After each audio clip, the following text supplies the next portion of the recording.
রানার সাথে বাবুনগরীর পার্থক্য, হ্যাঁ পার্থক্য তো অবশ্যই আছে, যে বাবুনগরী রিমান্ডে আছে, বাবুনগরীর পক্ষে মিডিয়াও নাই, সাধারণ মানুষও নাই, কথা বলার কেউ নাই, ভয়ে সবাই যার যার জীবন নিয়ে রক্ষা দুশ্চিন্তায় আছে। কিন্তু রানার পক্ষে প্রধানমন্ত্রী আছেন, যিনি সংসদে দাঁড়িয়ে বলেন, সংসদে দাঁড়িয়ে তার পক্ষে বলেন। তো যেটা উনি বলছেন যে ব্লগারের ক্ষেত্রে প্রমাণিত হয়নি, এই অভিযোগে তাদেরকে কিভাবে আইনের শাসন প্রতিষ্ঠা করবেন। তাহলে আপনার শাপলাতে বলা হচ্ছিল যারা বাংলাদেশ ব্যাংক লুট করবে, এটা কিভাবে প্রমাণিত হলো? গোয়েন্দা সংস্থার কাছে রিপোর্ট ছিল ওই সময়ে, না হলে বসে গেল। তাহলে এই গোয়েন্দা কেন ব্লগারদের ক্ষেত্রে আসলো না? 1 বছর আগে যেখানে হাইকোর্ট রায় দিয়েছে, নির্দেশনা দিয়েছে এই স্পেসিফিক ব্লগগুলোকে শনাক্ত করার জন্য, কমিটিও করা হলো না। তাহলে আবার অন্য আসবে যে এই গোয়েন্দাদের কাছে যদি ওঠেই জানা থাকে, তাহলে গোয়েন্দাদের কাছে তো এই তথ্য ছিল যে ভ্যান্ডালিজম যেটি বিকেল বেলা হলো, সারাদিন ধরে হলো, সেই তথ্য কি তারা জানতেন না? আপনি পারমিশনটা দিলেন কেন? এই যে কোরআন বলছেন, দোকান খুললো, মার্কেট খুললো, এটা বুঝতে হবে। আপনারা সবাই জানেন যে হেফাজত ইসলামের এখানে যেহেতু আমাদের ইসলামী মূল্যবোধের লোকজন আছেন, এখানে আমরা একজন হুজুরকে দেখলে আমরা কিন্তু সবসময়, সে ছোট হলেও, আমাদের বয়সে ছোট হলেও তাকে অনেক সময় করি আমরা। হ্যাঁ, তাকে দেখলে মাথায় কাপড় না থাকলেও চেষ্টা করি মাথায় কাপড় দেয়া, একটু সম্ভ্রম রক্ষা করে আর একটু সুন্দর করে চলার চেষ্টা করি। সেই হুজুররা যখন কথা দেয় এবং তারা যে 13 দফা নিয়ে এবং তাদের সাথে যে জামাত এবং বিএনপির বিভিন্ন সময় যোগাযোগ চলছে, সেটাও কিন্তু আপনারা এর আগের বার দেখেছিলেন, তাদের কাছে তথ্য আছে। তারপরেও আমরা চেয়েছিলাম আমাদের এই সময়ে তারা এইভাবে মানে আমাদের দেশের মধ্যে একটা অরাজনৈতিক একটা পরিস্থিতি কিংবা বলেন আমরা এই যে হানাহানির একটি পরিস্থিতি যাতে সৃষ্টি না হয়, তাদেরকে বলা হয়েছিল এখানে কিন্তু বিএনপি জামাত ঢুকবে, আপনাদের সমাবেশ শান্তিপূর্ণ আপনারা করতে চাইলেও কিন্তু হবে না। তার জন্য কি আলোচনার কথা বলেন যে তাদের সঙ্গে আলোচনা করা হয়? নিশ্চয়ই তাদের সঙ্গে আলোচনা করা হয়েছে, বারবার আমাদের মন্ত্রী পরিষদের সদস্যরা তাদের সঙ্গে আলোচনার চেষ্টা করেছেন, কিন্তু সকল আলোচনা, আমাদের আলোচনার কোন কথায় তারা কর্ণপাত করেনি। তারা বিএনপির নেত্রীর আলোচনায় কর্ণপাত করেছেন। বিএনপির নেত্রীর কথায় ওই দিন আল্লামা শফি সাহেব উনি মঞ্চে আসেন।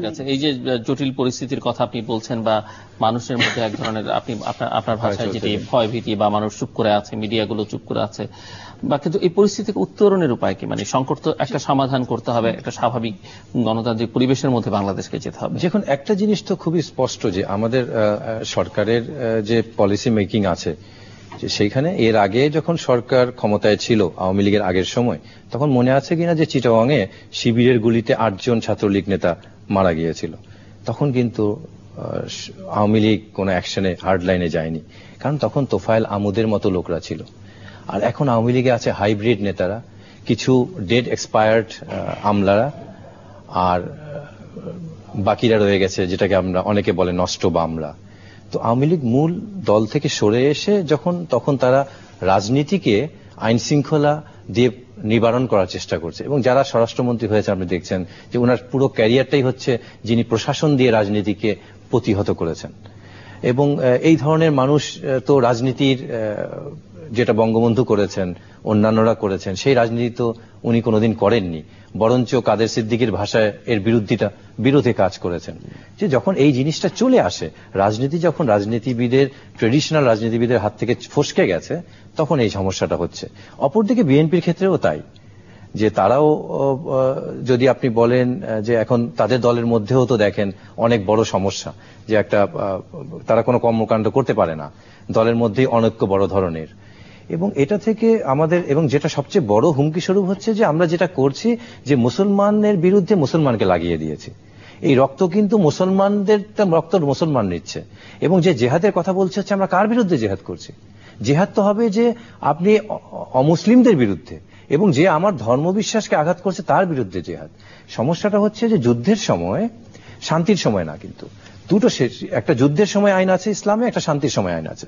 এবং যুদ্ধের সময় 2 ধরনের আইন আছে, একটা মুসলিমদের ক্ষেত্রে আইন, মুসলিমদের বিরুদ্ধে, একটা অমুসলিমদের বিরুদ্ধে। যুদ্ধের সময় অমুসলিমদের বিরুদ্ধে যে আইনটা রয়ে গেছে, যে জিহাদ করার, জীবন দেয়ার কিংবা নেয়ার, সেটা আমরা শান্তির সময়ে মুসলমানদের বিরুদ্ধে ব্যবহার করছি।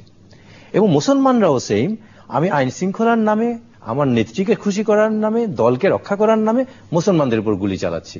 এই যে আমরা এই সাংঘাতিক জায়গায় চলে এসেছি, এটা কিন্তু একটা ভয়ঙ্কর বিষয়। এবং আমাদের ধর্মে, যেটা ম্যাডাম বলেছে, আসলেই আমাদের ধর্মে তো এটা কখনোই পারমিট করে না। একটা আল্লাহর নবীকে দেখেন, আল্লাহর নবী তো কোনোদিন মক্কা যখন বিজয় করেছেন একটা রক্তপাতও তো হয়নি, ক্ষমা করে দিয়েছেন উনি। এবং আপনি মসজিদে নববীতে এক কাফের এসে পেশাব করে দিয়েছে, আল্লাহ সাহাবারা এসে তাকে মারতে আসলো, আল্লাহ নবী আটকালেন, উনি নিজে কুয়া থেকে বালতি করে পানি এসে ধুয়ে দিলেন, ধুয়ে দিলে তাকে বললেন পুরোটা তুমি করো নাহলে কষ্ট পাবা, পুরোটা করার পর উনি ধুয়ে দিলেন। তখন ওই কাফের দেখে বলল যে এই আপনার ধর্ম, আমি লা ইলাহা ইল্লাল্লাহ মুহাম্মাদুর রাসূলুল্লাহ গ্রহণ করে নিলাম এই ধর্ম। তো ইসলামের সৌন্দর্যের দিকটা থেকে আমরা কিন্তু সরে এসেছি, আমরা সহিংস দিকে চলে এসেছি, এবং এমন একটা সাংঘাতিক সহিংস যে মুসলমানের সাথে মুসলমানের লেগে আছে। এখন যেটা করা উচিত যে ট্রেডিশনাল দাবিটাকে আমরা, যেটা বলেছেন যে 18 দলের মধ্যে যে সমস্ত 3-4টা দল আছে তারা কিন্তু সুকৌশলে এই ট্রেডিশনাল দাবিগুলাকে, এই একটা আমাদের মূল দাবি যে আল্লাহ নবীর আইনের অবমাননা, সেটার মধ্যে সুকৌশলে নিয়ে এসেছি, নিয়ে আসাতেই এই ঝামেলাটা হয়ে গেছে, ঝামেলাটা হয়েছে। এবং সবচেয়ে বড় কথা, সরকার যেটা বলছে যে তোমাদের কোনো দাবি আদায় করতে হলে নির্বাচন করে ক্ষমতায় আসো। তাহলে আজকে যদি সাংবাদিকরা কোনো দাবি করে তাহলে সরকারকে বলবে সাংবাদিকরা নির্বাচন করে ক্ষমতায় এসে তোমার দাবি পুরো করো। আজকে গণজাগরণ মঞ্চের তো দাবি আপনি সঙ্গে সঙ্গে পাশ করে দিলেন পার্লামেন্টে, সেটাকে বললেন যে জনগণের দাবি, তাহলে আপনি লক্ষ লক্ষ আলেমদের দাবি কেন জনগণের দাবি হলো না? তো শেষে আমি যেটা একেবারেই বলার, 1-2 লাইনে, যে আপনি এইভাবে নৃশংসতা করে মানুষ হত্যা করে তো আপনি একটা জনগোষ্ঠীকে আটকাতে পারবেন না। এবং সীমিত সময়ের জন্য আমি মনে করতে পারি বোধহয় আমি বিজয় লাভ করেছি, কিন্তু যারা গণহত্যা হয়েছে, যাদের সংসারে একজন চলে গেছে, এবং এই